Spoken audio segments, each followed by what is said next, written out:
রাতে ছাদে চলে আসলাম, ড্রাগন গাছে ড্রাগন ফুলগুলো ফুটছে, ওইগুলাকে পরাগণ করে দিতে আসছি। ড্রাগন ফুলটা এত সাদা যে ফোকাস নিতে চায় না। এই যে এই ফুলগুলো কালকে ফুটে গেছিলো, ওগুলো আর পরাগণ করে দিতে মনে ছিল না। জানি না এখন এগুলো থেকে ফল হবে কিনা, যদি ভাগ্য ভালো থাকে তাহলে ফল হবে। ওইদিকে আরও 2টা ফুল আছে। তারপরে এই গাছে একসাথে ফুটেছে 4টা।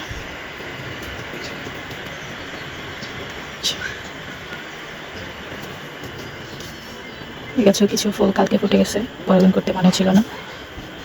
ড্রাগন ফুলটা এত সুন্দর, একদম শাপলা ফুলের মতো ফুটে থাকে। এই সব কিছুর মধ্যে খারাপ লাগার বিষয় হয়েছে এটা, যে এই ড্রাগন ফুলটা এটা থেকে ফল হইতো, এটার এই যে নিচের যে ইয়াটা দেখা যাচ্ছে, ফল হওয়ার জায়গাটা যেটা দেখা যাচ্ছে, ওটা দেখে মনে হচ্ছে যে এটা থেকে ফল হওয়ার সম্ভাবনা ছিল। তো এই যে আমি পরাগণ করতে গেছিলাম, তখন হয়তো ফুলটা অনেক ভার, তো ভারের কারণে হয়তো ভেঙে গেছে। পরে আমি পরাগণ করতে গেছি যখন, তখন একবারে পড়ে গেছে। ড্রাগন ফুলটা আসলে অনেক সুন্দর দেখতে, কিন্তু এটা ভেঙে যাওয়ার কারণে অনেক বেশি খারাপ লাগতেছে।